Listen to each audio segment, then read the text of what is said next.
Welcome back to the Deep Dive.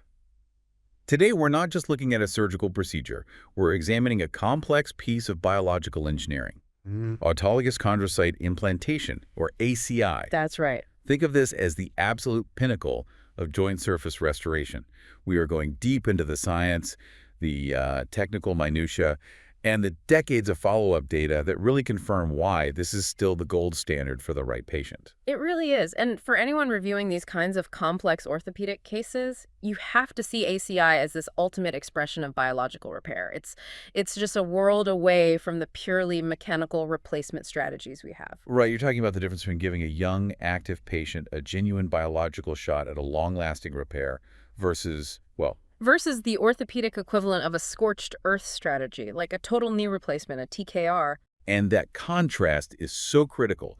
We're talking about the young or middle-aged patient who has this catastrophic focal defect, but, an otherwise totally healthy joint. So our mission today is to unpack the sources, the landmark studies, the long-term follow-ups, the technical guides, to really get our heads around the indications, the execution, and the longevity of ACI. And to start, we really have to appreciate the biological challenge here. I mean, why is repairing cartilage so damn hard? It's a unique tissue. It is. Articular cartilage as well. It's an entirely isolated biological unit. It lacks any vascular, nerve, or lymphatic supply. It's a vascular, aneural, and alymphatic. So functionally, it's a biological desert. Which means that the normal healing cascade that we rely on in, say, bone or soft tissue, it just doesn't happen here. It doesn't exist. Precisely. So if you get a chondral injury, and that means the damage is totally confined to the cartilage layer, it does not break through to the subchondral bone, the tissue triggers zero inflammatory response. No. Zero signaling, zero cell infiltration. The chondrocyte itself is just, it's stuck. It's encapsulated in its own matrix, and it can't migrate. So the lesion just sits there. It becomes this static defect, a non-healing dead zone right on the joint surface. And that sets up this really interesting scenario where if the injury doesn't break the bone, you get no healing at all. Correct. But if it does break the bone, you get a response. But it's the wrong kind of response. It's a response that's doomed to fail. Yeah, that is the pathophysiology of failure we're always trying to get around. When an injury becomes osteochondral, meaning it punches through that subchondral plate, you get bleeding. Okay. And that bleeding introduces all the marrow elements, specifically mesenchymal stem cells and fibroblasts, into the defect. This is such a critical point because while, yes, healing is initiated, the repair tissue that forms is fibrocartilage. And fibrocartilage is the structural weak link. Why is that? Well, because it's mechanically inferior. I mean, fundamentally. The entire job of native articular cartilage is to handle high-magnitude, repetitive, multi-directional stress. Native hyaline cartilage has predominantly type 2 collagen, which is organized perfectly to withstand shear and compression. Right. Fibrocartilage, which is made by those fibroblasts, contains mostly type I collagen. That's the tough, fibrous, scar-like protein. And as all the foundational papers in our stat confirm, that repair tissue just cannot hold up in the biomechanical environment of the knee joint over years. It will inevitably break down under mechanical wear, and that just accelerates the patient towards global osteoarthritis. So if the body's own natural response is to create what's essentially a weak patch, what were we doing as surgeons for these focal defects before ACI came along? We had things like microfracture, abrasion arthroplasty, drilling. Neurostimulation techniques. Exactly. They were all designed to purposely break through the subchondral bone. Yeah. But why did they ultimately fail the high-demand young patient? They failed because they treated the defect in isolation. They didn't treat the functional unit of the joint. We tend to get hyper-focused on the cartilage, but the real functional unit is the cartilage and the subchondral bone working together. That bone acts as a viscoelastic shock absorber. And when you do a microfracture or an abrasion or drilling, you're directly violating that subchondral bone plate. You are. And what is the immediate and non-reversible technical consequence of that violation? Well, the studies, especially the ones that track these techniques long-term, they all point to a stiffening effect, right? The stiffening effect, exactly. The violation, the bleeding that follows, the clotting, the bone remodeling process, it can result in a significant stiffening of the subchondral and the trabecular bone plate itself. This has been shown time and again. It's a major, major concern. Let's use that analogy we talk about in the OR, because this idea of stiffening is so important for people to grasp. Right. So imagine the knee joint is like a high-performance car's suspension system. The native subchondral bone is this finely tuned hydraulic shock absorber, designed to compress and dissipate forces subtly. Okay. If you go in there and drill a bunch of holes in it, or you scrape it down with an abrader, the bone's attempt to repair itself results in sclerotic, denser bone. So we've essentially ripped out the flashable suspension system and replaced it with solid steel rods. The whole system now just transmits stress directly to the surface instead of absorbing it. So even if that fibrocartilage patch looked okay on a scope initially, the foundation underneath it is now totally rigid. And that puts all this undue focused stress on the mechanically weak repair tissue sitting on top of it. It becomes a setup for failure, for microfracture and premature breakdown. Exactly. Which is why the conceptual advantage of ACI is so profound. ACI, especially that first-generation technique, was meticulously designed to avoid violating the subchondral bone. That was the whole point. We have to prevent bleeding from that subchondral bone at all costs. You're aiming for this pristine, isolated environment. You're trying to stop those mesenchymal stem cells and fibroblasts from ever getting into the defect because they're the ones that will inevitably create that junk type I collagen, that fibroblastic repair tissue. That's the critical difference. We are literally building a biological chamber to host only committed, specialized chondrocytes. We want to rebuild hyaline cartilage, type 2 collagen, and we do that by excluding all the elements that produce scar tissue or type I collagen. It's a completely different philosophy. And of course, the big elephant in the room for any joint preservation discussion is always total knee replacement. We always have to remember what we're trying to avoid. TKR is the last treatment option. It's a salvage procedure. It's for patients with severe end-stage bone-on-bone arthritis, usually in the elderly population. It's a great operation for the right person. It's a fantastic operation, but it's a finite mechanical device with a limited lifespan. And every single revision surgery exponentially increases the risk of catastrophic complications.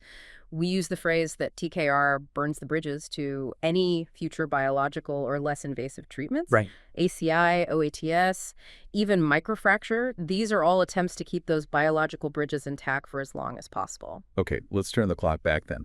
Let's trace ACI from just a theoretical concept to something we do in the clinic. This wasn't some overnight discovery. It was decades of really painstaking research. Where does the timeline even begin?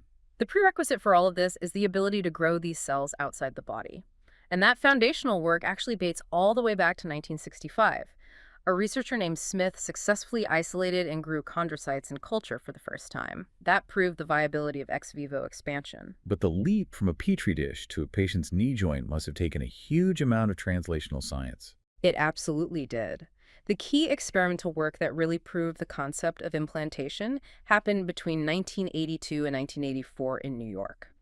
Researchers used an experimental rabbit model, a common way to create defects, and they took articular chondrocytes, expanded them in culture, and then implanted them back into a defect, covering the repair site with a peri-steel flap. And that pure steel flap, that was the key innovation, wasn't it? That biological cover. It was the critical engineering solution. The cells are a liquid suspension, right? So you need some kind of biological container to hold them in place while they start to build their matrix. And the rabbit model was a huge success. It showed hyaline-like cartilage filling 80% of the defect. It demonstrated that if you provide the right environment, the chondrocytes, which are programmed to make hyaline cartilage, will rebuild the correct structure. And this work led directly to Sweden and to the first human application. Yes.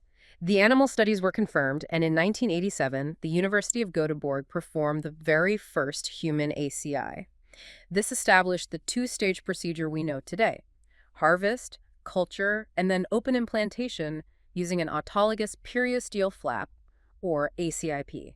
It was a monumental moment in joint preservation surgery. But the procedure stayed relatively specialized until it was sort of announced to the whole world. What was that watershed moment? That was the publication in the New England Journal of Medicine in October of 1994. It was a pilot study, only 23 patients, and the follow-up was relatively short at 39 months. But the results were just so compelling. They showed that 14 out of 16 femoral condyle procedures had achieved good or excellent results. And they had objective evidence, even in that small group. Absolutely. They took biopsies from 15 of those initial procedures, and 11 of them showed hyaline-like cartilage fill. This was the first definitive proof that we could actually regenerate true hyaline-like tissue in a human load-bearing joint. That paper essentially launched ACI onto the global stage. But that NEGM report also had an early warning sign about location, didn't it? It really highlighted the biomechanical challenges. Of the 7 patellar procedures they included, only 2 achieved good or excellent results. And only 1 showed hyaline-like cartilage on biopsy.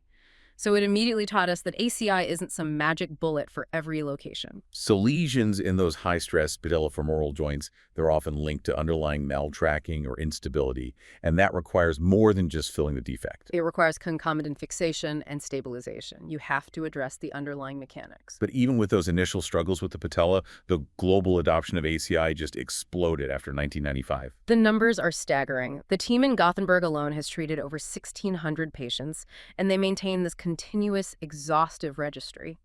And globally, since that 94 publication, over 25,000 patients outside of Sweden have had the ACI procedure. It immediately became the benchmark for large focal cartilage defects in the active patient. So given its complexity, the cost, and that really extensive rehab, ACI is not a casual choice. Who is the ideal patient for this? What are the absolute non-negotiable criteria before we commit somebody to this two-stage operation? The ideal candidate is very narrowly defined. We're generally looking at patients between, say, 15 and 55 years old. Okay. Younger than 15, you worry about open growth plates. Older than 55, you start to worry about global joint degeneration, maybe reduced healing potential.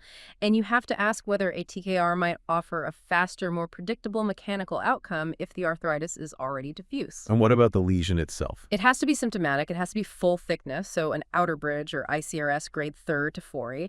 And crucially, it has to be focal and pretty sizable. We're talking a diameter larger than 10 millimeters, often covering an area up to 10 or even 16 square centimeters. But this isn't for small defects. No. Microfracture is good for defects under 2 centimeter rows, but ACI really takes over when you need that large-scale resurfacing. The location is primarily the femoral condyles or the patella, somewhere we can access via an open arthrotomy. And the opposing articular surface should look good, maybe just grade I or 2 fibrillation at most. We are not treating global arthritis. You also mentioned a special indication for osteochondritis dissecans, or OCD. Yes, OCD of the medial or lateral femoral condyles is a prime target for ACI. You can see a great example in figure 29.3.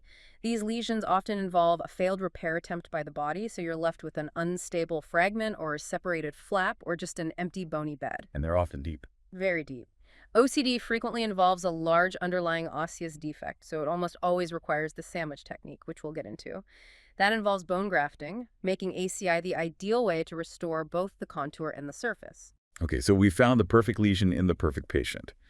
But this is where, especially for a resident in training, the focus needs to be the preoperative planning. This whole concept of fixing the chassis is arguably more critical than the cell implantation itself. Without a doubt. If you neglect the underlying biomechanics, you absolutely guarantee failure. The long-term survival of an ACI implant is conditional on creating an optimal local environmental condition. Right. As we teach, you can do the most technically perfect cell implantation in the world, but if the patient is still in malalignment, you're basically asking a freshly paved road to support an 18-wheeler that constantly drives over the exact same pothole. It's not going to last. So step one is assess and correct any malalignment. Mandatory. Varus or valgus deformity has to be meticulously assessed with long-standing X-ray films that map the mechanical axis from the hip through the knee all the way down to the ankle. If there's significant malalignment, a corrective osteotomy, a high tibial osteotomy for a varus knee, or a distal femoral osteotomy for a valgus knee must be done first. And that surgery comes well before the ACI. Oh, often by several months. You need to allow for stable healing of the osteotomy. And instability. What about an unaddressed ACL tear? Does that doom the ACI? It absolutely does.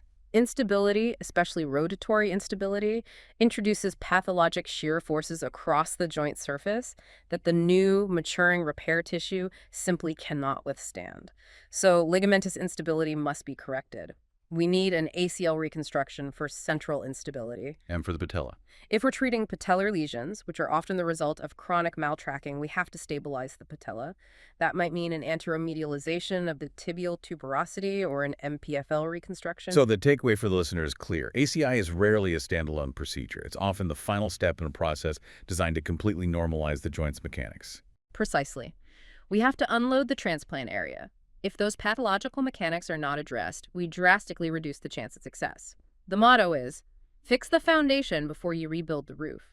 And if we see a deep bony defect, deeper than 8 to 10 millimeter, we also have to plan for autologous bone grafting. And that brings us to the technical challenges of the two-stage approach.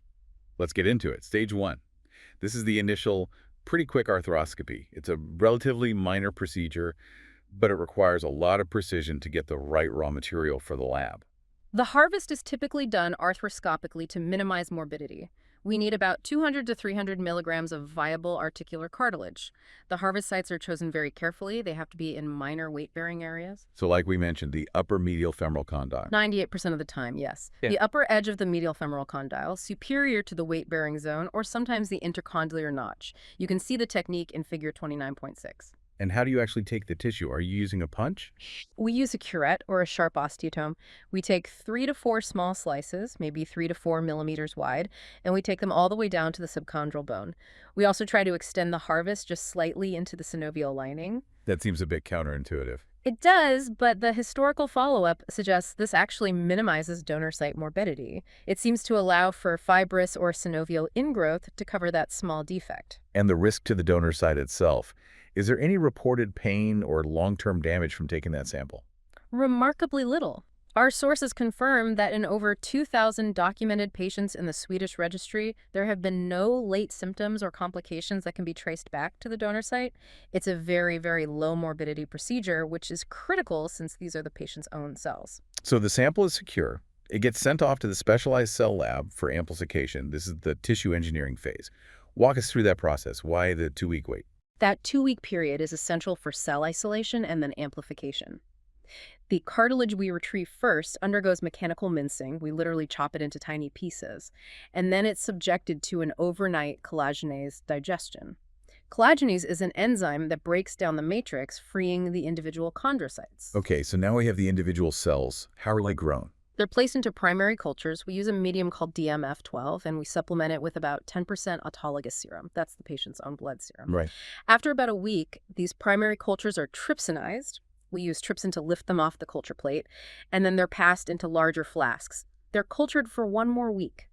And that entire 14-day process achieves a vital 10-fold increase in cell number. A 10-fold increase, so you're turning 200 milligrams of tissue into a massive number of cells. Exactly. We need a critical mass. We're aiming for an implantation density of 30 million cells per milliliter suspension. That high density is crucial because the cells need to immediately start producing their extracellular matrix in a very confined space. If the density is too low, the cells can de-differentiate and revert to a fibroblastic morphology, which is exactly what we're trying to avoid. Okay, stage 2. The patient comes back to the OR for the open arthrotomy and the implantation. This is the moment of truth, technically speaking. It is arguably one of the most technically demanding procedures in orthopedics, especially this first-generation ACIP. We're operating in a bloodless field with a tourniquet, and we're aiming for absolute precision. Step 1 is preparing the defect. What does radical excision really mean here? It means removing every single scrap of damaged or fibrillated cartilage. We use curettes, sometimes specialized punches. The excision has to go down to the subchondral bone, but the vertical edges have to be sharply defined, reaching healthy surrounding cartilage. We need that verticality to get a tight seal later on. And here's the golden rule you mentioned earlier. No bleeding, absolutely no bleeding. If we breach the subchondral bone, even a tiny pockmark, we risk introducing fibroblasts. We are meticulously looking for any sign of bleeding, and if it happens, we treat it instantly, usually with an epinephrine-soaked sponge or a tiny drop of fibrin glue. The goal is to create this perfect, geometrically shaped defect circular or oval with perfectly clean walls. We even use sterile templates to measure the size, like in figure 29.8. Okay, next up is that unique biological patch for ACIP, the periosteel flap. Right. The periosteum is harvested from a separate incision over the upper medial aspect of the tibia, just below the pes inserinus. And this is a very delicate procedure. We use a sharp elevator with tiny controlled movements to lift the flap. We have to avoid creating any rifts or tears. Figure 29.9 shows the precise location and technique really well. And you're looking for specific dimensions and, critically, the right orientation. The flap has to be oversized by 1 to 2 millimeters. This ensures there's tension when we suture it, which creates a watertight seal. And this is vital. We have to orient the flap correctly. The cambium layer, that's the inner active vascular layer of the periosteum, it must face the inside of the defect toward the joint cavity where the chondrocytes are going to live. This cambium layer provides nourishment and helps the cells adhere. If the flap is too thick, what's the risk? The primary risk, and this plagued early ACIP procedures, is hypertrophy.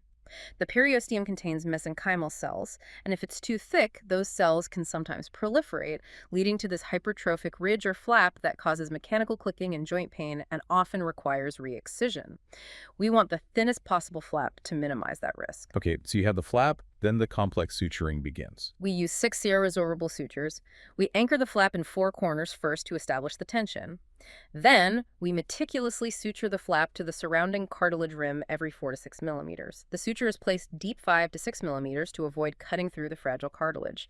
You're trying to create a perfect seam. That sounds incredibly tedious and stressful. It is. The surgeon's stress level definitely peaks here. The intervals between the sutures have to be sealed meticulously with fibrin glue, and we leave just one small upper opening for the cell injection. You can see that in figure 29.10. And then the moment of truth, the leak test. The leak test is non-negotiable. Before we commit that precious, very expensive cell suspension, we introduce a soft catheter and slowly inject saline into the defect to pressurize the chamber.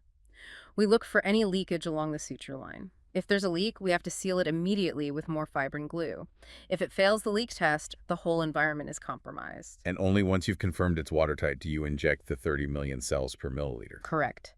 We aspirate the saline completely, then we introduce the chondrocyte suspension, starting distally and withdrawing proximally to make sure it's an even full fill. Then we hold the knee in a position that minimizes tension on the flap for a few minutes while the fibrin glue sets. Now let's talk about those really severe defects, the ones deeper than 6 to 8 millimeters like you often see in OTD. A liquid cell suspension isn't going to fill that bony void. That's where the sandwich technique comes in. The sandwich is absolutely necessary for deep osteochondral lesions. It's a multi-layered repair to restore both the osseous support and the articular surface.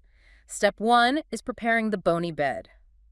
We abrade the sclerotic bottom down to bleeding, spongy bone, and we drill multiple 2-millimeter holes to encourage revitalization. And the first layer of the sandwich, the bottom piece of bread, so to speak. We harvest cancellous bone, often from the ipsilateral tibial condyle or the iliac crest for really large defects, and we pack it firmly to restore the contour of the condyle. This gives it mechanical stability. But now we have a problem. That packed bone graft is going to bleed, and that's going to compromise our pristine ACI environment. Precisely. We have to separate the bone environment from the cell environment, and this requires 2 periosteal flaps. We harvest and suture a first periosteal flap, anchoring it over the packed bone graft, bringing it right up to the level of the subchondral bone.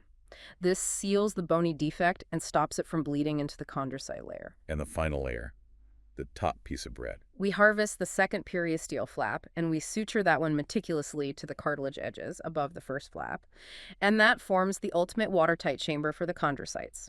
You can see a diagram in figure 29.101. This layered approach is technically very taxing, but it ensures that the chondrocytes are not competing with fibroblasts migrating up from the bone graft below. It's orthopedic haute cuisine, really. The technical difficulty of stage 2 is immense, but the surgery is truly only half the battle. The rehabilitation protocol is rigorous and completely non-negotiable. This is where the patient's commitment really dictates the outcome. That's the most critical discussion we have with them preoperatively. We have to be clear. This is not a quick fix. The recovery is slow, long, and demanding. Within 6 to 8 hours after surgery, we start them on the continuous passive motion, or CPM, machine. We start at a small arc, just 0 to 40 degrees. Isometric quad training is allowed the day after. Why the immediate early motion? We need motion to stimulate the chondrocytes. The cells respond to intermittent hydrostatic pressure. It's a critical stimulus for them to produce matrix, but we have to do this without any load. So how long are we maintaining this protective, non-weight-bearing phase? It's severely prolonged. Patients maintain loading only to their pain threshold for the first 6 weeks. Then they transition to partial weight bearing, maybe 30 to 40 pounds, for another 8 weeks. And then we gradually increase their weight bearing over the next 6 weeks. So you're looking at roughly 14 to 20 weeks before the patient is walking normally. When you tell an active, otherwise healthy 35-year-old athlete, you are non-weight-bearing for 6 weeks and you can't run for 9 months, what does that conversation look like? Are compliance issues a major risk factor here? Compliance is everything. If the patient cheats the protocol, they compromise the maturing tissue. We stress that the cells need time to produce their type 2 collagen matrix, and we try to manage their expectations by really outlining the physical transformation of the tissue itself. Walk us through that transformation for the patient. How do you explain it? We explain that the cells, which start as a liquid suspension, form this very fragile cotton-like tissue within the first 2 to 3 months. This soft material then gradually matures into a more rubber-like tissue within about 6 months. But the continuous hardening, the densification, the functional maturation process that's ongoing for 12 months and often even longer, and that whole process is directly stimulated by controlled gradual motion and load. So if they load too early. They deform or destroy that fragile cotton-like structure, and you get a failed repair. So we have the subjective patient reports and the functional testing, but how do we objectively prove biologically that the tissue is maturing correctly without having to go back in and take another biopsy? We rely on advanced quantitative imaging, specifically something called delayed gadolinium enhanced MRI of cartilage, or DGE-MRI. DGEP kick. Right. Gadolinium is a contrast agent that's negatively charged, and it distributes in a way that's inversely proportional to the concentration of negatively charged proteoglycans. And proteoglycans are the essential component of a healthy cartilage matrix. So if the DG-MRI signal is high, that means low proteoglycans, which means poor tissue quality. Exactly. Healthy cartilage, which is rich in proteoglycans, actually excludes the contrast agent, and that results in a low signal time. So DG-MRI allows us to quantitatively map the chemical composition of the repair tissue, and we typically see normalization of the proteoglycan concentration, which is the objective proof of successful restoration and maturation between 9 and 15 months postoperatively. If the DG-MRI looks good, we know the cells are doing their job. This is the data that really justifies the entire complex procedure and the patient's immense commitment to rehab. We have decades of follow-up from the Swedish ACI registry. So what did Peterson and his colleagues report in their seminal 10 to 20-year follow-up analyses? The longevity data is, without a doubt, the strongest part of the ACI story. It completely validates the original technique. Their follow-up evaluated 224 patients at an average of almost 13 years post-implantation. The subjective metrics were stellar. 92% of patients said they were satisfied and would do the ACI again. Wow. Furthermore, 74% felt they were either better or had maintained the same high functional status compared to previous years, which really demonstrates high durability. And what did the functional scores confirm about that long-term success? The functional improvement was sustained. For isolated femoral lesions, the average Leishholm score, a key metric for knee function, went up from about 60 preoperatively to almost 73 at the 10 to 20-year mark. We also saw improvements in the Britt-Berg-Peterson scores, which indicates an overall enhancement of quality of life and less pain. And this durability was seen across all subgroups, regardless of whether the patient had large or small lesions or even a prior ligament reconstruction. Okay, let's focus on the objective biological evidence, because this is what truly separates ACI from just a simple scar tissue repair. First, the histology. The biopsies taken years after the procedure, which, ethically is a massive commitment for the patient, but so vital for research, they showed hyaline-like cartilage in 80% of cases. You can see a great example in figure 29.2. That's the key metric. Success is defined by generating the correct tissue. And second, the biomechanics. Does this regenerated tissue actually function like the original material? This is maybe the most convincing objective proof we have. They did indentation tests, which measure the stiffness and elasticity of the repair tissue in vivo. And they showed that the ACI-generated hyaline-like repair tissue had no significant difference in stiffness when compared to normal surrounding cartilage. So it acts just like the native shock absorber. It does. And in stark contrast, the fibrous repair tissue, the stuff you get from microfracture, was significantly less stiff and much less durable. And what about the chemical fingerprint, the histochemical analysis? This confirms the cellular commitment. They compared native cartilage, hyaline-like ACI repair, and fibrous repair tissue.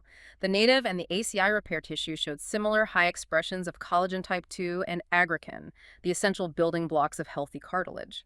The fibrous repair tissue, on the other hand, differed in all analyzed parameters.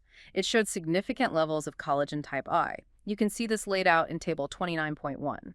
That type I collagen is the chemical signature of biological failure in the joint. And circling back to DG-MRI, what did those long-term MRI studies show years later? They confirmed that the quantity of proteoglycans in the repair tissue was maintained.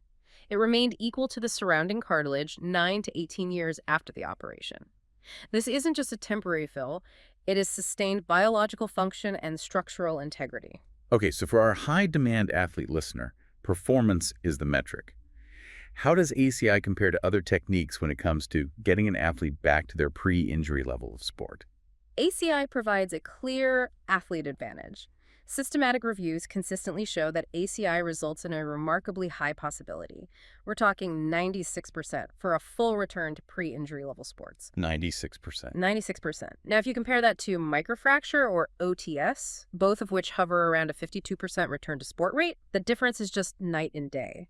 ACI is the procedure designed for the athlete who needs a long-term, high-endurance solution. This overwhelming success, though, it brings us to a really critical clinical warning that was revealed by this long-term data, and it's about previously attempted treatments. This is a major clinical takeaway that shapes our current decision-making.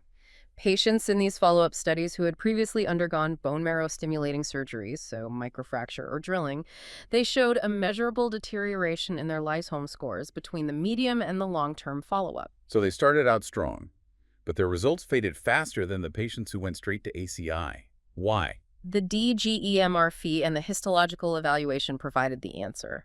These lesions had a significantly higher incidence of intralesional osteophytes. Those are little bone spurs.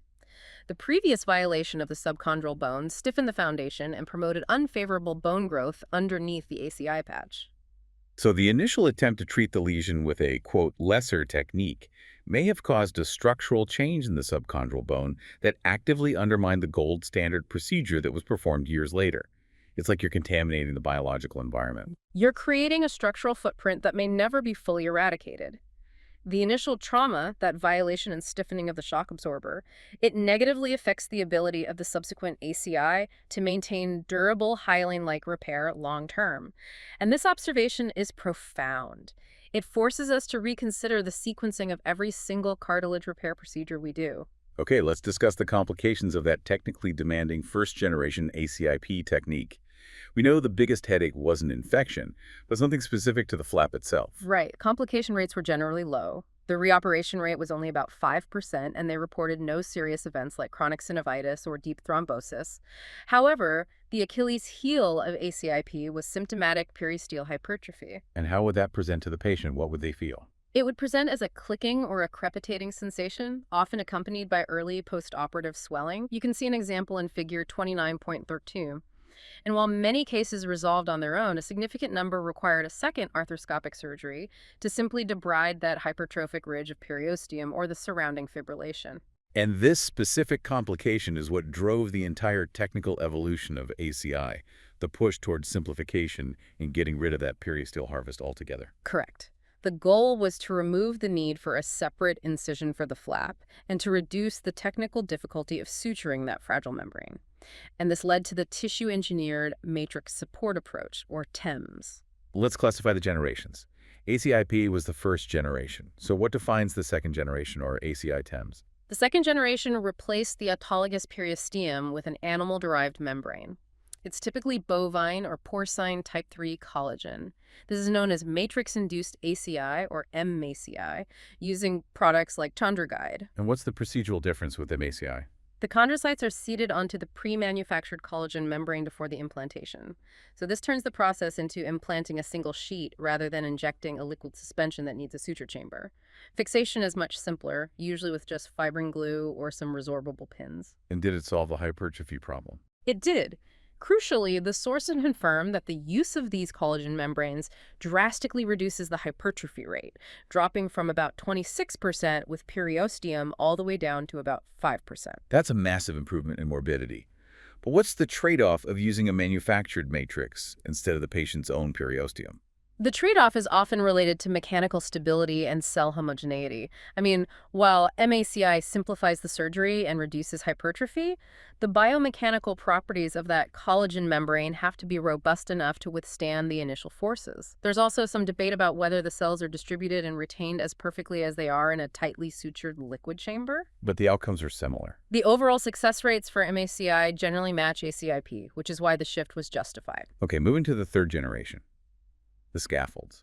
This is where the engineering gets even more sophisticated. Third-generation products involve growing the chondrocytes within a 3D matrix, or scaffold, often based on hyaluronan, like a product called Hyalograph C. The cell density is maintained, but the scaffold provides mechanical resilience and shape before you even implant it. The ultimate advantage here is minimally invasive implantation. Exactly. For smaller contained defects, the primary advantage is the possibility of doing it all arthroscopically. You can fix it with a simple press-fit technique, which you can see in figure 29.14. You essentially just plug the defect with the scaffold, avoiding large arthrotomies and all sutures entirely. This is the dream. Full resurfacing with minimal invasion. But this generation ran into some regulatory hurdles, didn't it? It did. The regulatory environment is very complex. After the European Medicinal Agency, the EMA, implemented new standards around 2012, which classify these cell-based products as ATMPs, advanced therapy medicinal products, many of these third-gen scaffold products were temporarily pulled from the EU market. So they need more data. The EMA and the FDA now require higher quality, longer-term, randomized clinical trials to confirm safety, cell viability, and sustained efficacy before they'll give widespread authorization.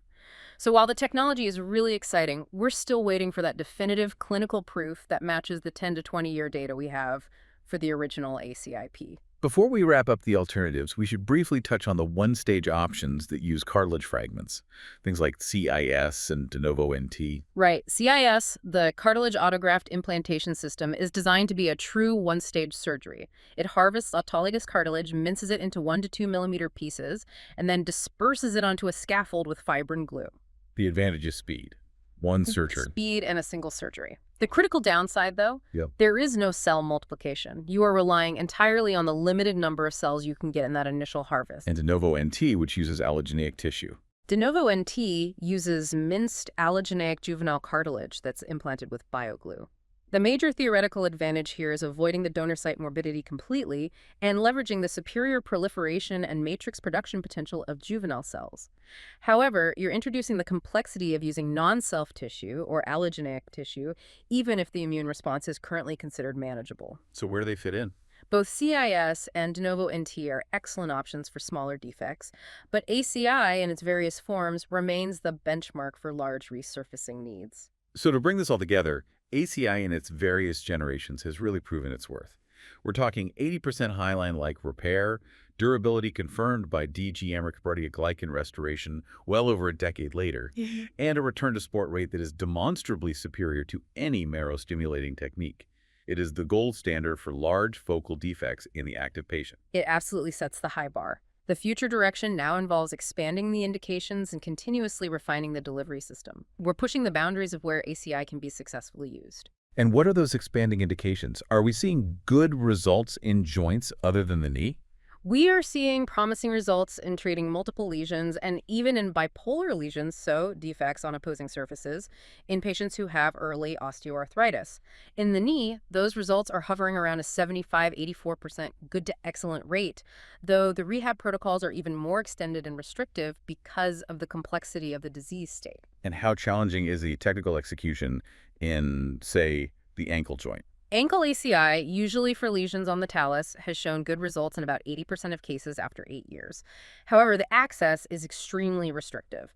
Operating on the talus frequently mandates a medial or sometimes a lateral malleolar osteotomy. Meaning you have to cut the bone? We have to surgically fracture the bone just to get adequate visualization and access to prepare the defect and suture the flap correctly.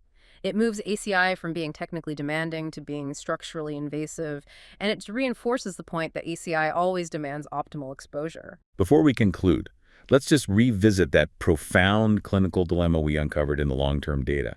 We know that previous marrow-stimulating techniques cause subchondral stiffening, they promote osteophytes, and they may undermine the durability of a subsequent ACI. This creates a clear sequencing challenge. If we have a young, active athlete and they present with a focal, full-thickness defect that meets all the criteria for ACI, and we know that doing a microfracture first will create inferior, less durable fibrocartilage and compromise the long-term biological success of the gold standard procedure. The question is, how should we ethically and practically manage that initial treatment decision? Knowing that microfracture might be a biological bridge burner, delaying the inevitable but destroying the foundation in the process. This is ACI, despite its complexity, its expense, and its two-stage nature. Now, the mandatory first-line treatment for the correctly selected patient population. We have to prioritize the long-term biological outcome over a faster but fundamentally compromised short-term mechanical fix. The data really suggests that starting with anything less than ACI for that critical population is a disservice to their joints' longevity. That's certainly something to ponder during our next case planning session, balancing that rapid intervention versus the ultimate biological restoration. Thank you for guiding us through the history, the technical depth, and the incredible long-term data supporting autologous chondrocyte implantation. My pleasure. That's been the deep dive. We'll catch you next time.